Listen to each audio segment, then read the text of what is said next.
Well, Jack, welcome back to the United Kingdom. What a start to the 2012 race season for you. 2 wins, 2 seconds. I think it was 4 fastest laps, 3 poles. It makes impressive reading. Yeah, no, it was a great couple of weeks, and it was a great couple of months really, because I was out there for quite a while before. Preparation was really good, and then to have got the results to go with it, just a brilliant feeling to come back off the back of such a strong start to the season. Well, there's quite a lot to talk about. The fact that a Brit like you, and you're only really still fresh out of karting. You did Renault UK last year, but that was your first proper season in cars, and now you're over in America in the vortex of the road to Indy, as it were. So tell us how that came about after the Renault UK season. How did it come about that you're in Star Mazda now? Well, it was a decision which myself and my manager Chris, we looked into all of the options for this year, and not just for this year, but sort of like the future potential of hopefully making a career out of motorsport. And after the season in Renault, well, to be honest, during the season in Renault, it became apparent that the US was the place we wanted to be. I love the structure and the program.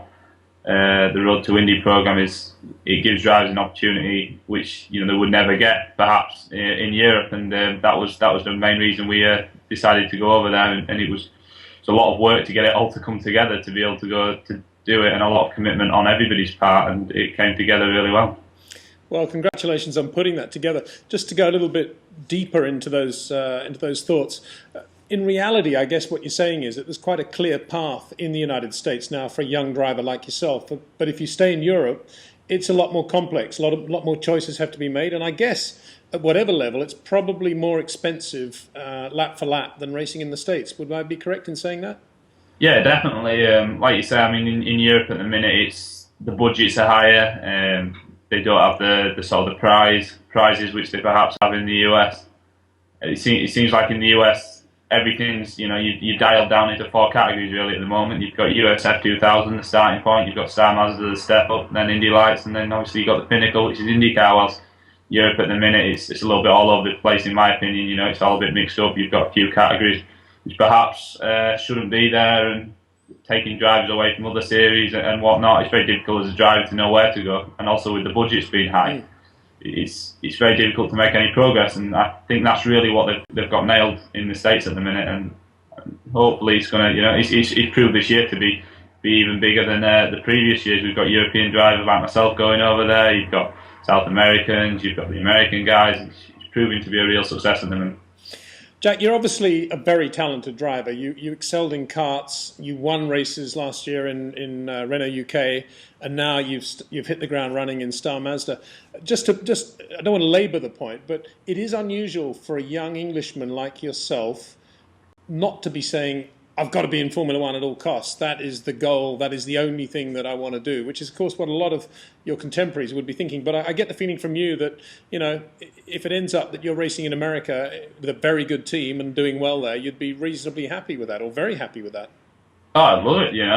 Not many people get the opportunity to do what anybody, any of us do in racing. Even to be racing in the junior formula is just a huge opportunity, which 99.5% of people in this world never get the opportunity to do. So it's a great thing to do, and like you say, I mean, whether it be IndyCar, whether it be World Rally, whether it be Formula One, any opportunity to drive at the pinnacle would be just unbelievable. So I see IndyCar in my eyes as in level terms to Formula One. I'd love to race in IndyCar. There's some great drivers in there, and I mean, any opportunity I'd get to race in IndyCar, especially in a competitive ride, that'd be my dream really. Well, very refreshing to hear that, and so let's hear a little bit more about your Star Mazda season so far. Whilst some of your contemporaries are racing at places like Rockingham or Alton Park or Donington, not that there's anything wrong with those, you go to the streets of St. Petersburg and you win there in a very impressive little race car as well. Tell us about that and that street racing. Oh yeah, I mean, I love the street racing. Is probably one of the biggest things about the American racing, which I've really fallen in love with, to be honest, because obviously it's something which you can't do in the UK. They don't have a street race around Birmingham or Leeds, unfortunately. But in America, it's something completely new. I mean, the atmosphere for one's fantastic. I think the big thing is we're taking the racing to the people rather than the people have to come to the racing. IndyCar, they take the races to the city, and the entire city gets involved. And there's a huge atmosphere. You can really feel it. It feels like that race weekend feeling. And to drive as well as a driver, it's so much more of a challenge. You go to somewhere like Silverstone, you can make mistake after mistake, and you can just drive off the road at cops, and get away with it. You go to St. Petersburg, first race of the year, and you can't afford in first practice to go over the limit. You can't afford to push the limit too hard, because if you drop one wheel, you're in the wall and you lose all the time. The short amount of time you have to learn the circuit and prepare the car. And as a driver, it's a lot of strategy, a lot of patience, and building yourself up to eventually get to the point when it matters in qualifying that you can get to the point where you're just touching these walls, just not touching them, but just rubbing them, and it's really difficult as a driver. It brings a new element into it. How would you relate the Star Mazda car to anything that we know in Europe? Yeah, I mean the only thing I can really compare it to is the Renault car I raced last year, but it's a little bit. It's very exciting to drive. I mean, the Renault UK car last year was very electronic. You had a lot of gizmos like the flappy paddle and the automatic blipping on the downshifts and stuff like that. And it's fun at first, but after a while the novelty wears off, and it becomes a little bit like a PlayStation game, I guess. The Star Mazda car's a little bit more raw. Got a sequential 6-speed gearbox. You happen to blip on the downshift. The car's a little bit more of a handful. It moves around a little bit more. So I mean, I really enjoy it. It gives me a bit more of a challenge. It's a lot of fun to drive. It feels like a racing machine. It's louder, it's spitting flames out the back. It's everything that you want from a racing car again. Excellent, and I guess it's a given now. I mean, I barely need to ask the question, but I will anyway. I guess you're actually looking forward to the ovals, right? You've got quite a lot of ovals on your calendar. Yeah, no, I look forward to it. I mean, it's a new experience. That's the thing with this championship. You can be strong on the street courses, you can be strong on the ovals. Like, you could be weak on one of them. People are going to be strong in different aspects of the championship, and that's what makes it so exciting. And like the ovals, I've heard a lot about it. At first when I came over, I didn't really know anything about it. Just turning left, it doesn't look that difficult. But then, when you start to hear about the stories and the techniques and what it takes to be a good oval race, suddenly you realise that there's a lot more to it than you think, and it's going to be a really interesting couple of weeks, especially the race the night before the Indy 500. It's going to be a really exciting thing to be part of.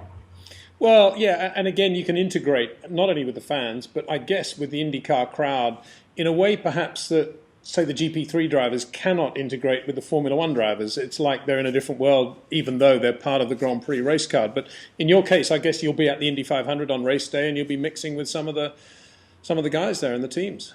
Oh yeah, it's amazing. I mean, like, we can pretty much. I mean, even at the races we've been to so far, you're rubbing shoulders with people like Will Power and Rubens Barrichello.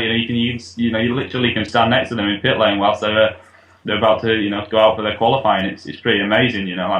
Formula One is so restricted at the minute. You'd be lucky if you could you could get within 100 feet of someone like Fernando Alonso. But in IndyCar, that's one of the great things. It's so accessible to the fans as well. They can get really close up with their heroes, and for me as a sort of a junior driver, I can get really close up to these guys who we aspire to be like, and we aspire to to be better than, and to learn and to be able to see the way they work so close up is a real advantage. It's great to be part of. Jack, where are you based in the United States, and how much travelling are you going to do across the Atlantic? How often are you going to come back to the United Kingdom in the course of the year? I mean, based in St. Petersburg, Florida, and I moved out there. I think it was the 24th of January this year, and I spent all the time leading up to the first two races in St. Pete's, and following the team around, testing, etc. And then managed to go a bit of a gap now before the oval racing, so come home for a couple of weeks, see everybody, and then pretty much back out there for the Indy race. And I think I'm there for about 4 or 5 months after that. So it's quite spending a lot of time in the States, and I really enjoy it out there. So it's living in Florida is not a bad thing. I can imagine. It looks like it's a bit of a motor racing enclave there. I think there's a few of the other young guys. Matt Brabham, I think, is relatively near there. I know Nigel Mansell has a place not too far away. And so you like the American way of life, is what you're saying. You don't find it too difficult. Yeah, it's I can't complain. I'm from Bradford in England, so it's pretty chilly up here. So to have gone to Florida in January and been able to have pretty much missed the entire winter, so it's been really really good fun. Jack, you also won at Barber Motorsports Park. It looked great on television. Heard a lot about that circuit. Lovely museum there, I think, as well. Tell us about that circuit and that race. Yeah, it's a really good circuit actually. It's a little bit like I guess I could describe it somewhere like Alton Park. There's a lot of elevation change. There's not much room for mistake. If you put a wheel off, you're generally there's a good chance you're gonna end up in the wall.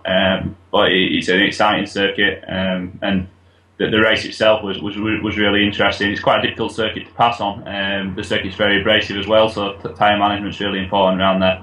Even in the Star Mazda cars, and it made for quite a tactical race, quite a tactical weekend, but a lot of good fun.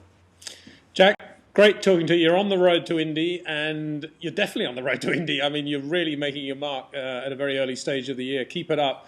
Brilliant opening a few races, and we're going to hear a lot more from you, I'm sure, and we'd love to keep in touch as well. So thanks for spending time with us. No, definitely. Thank you. It's been a pleasure. Cheers, mate.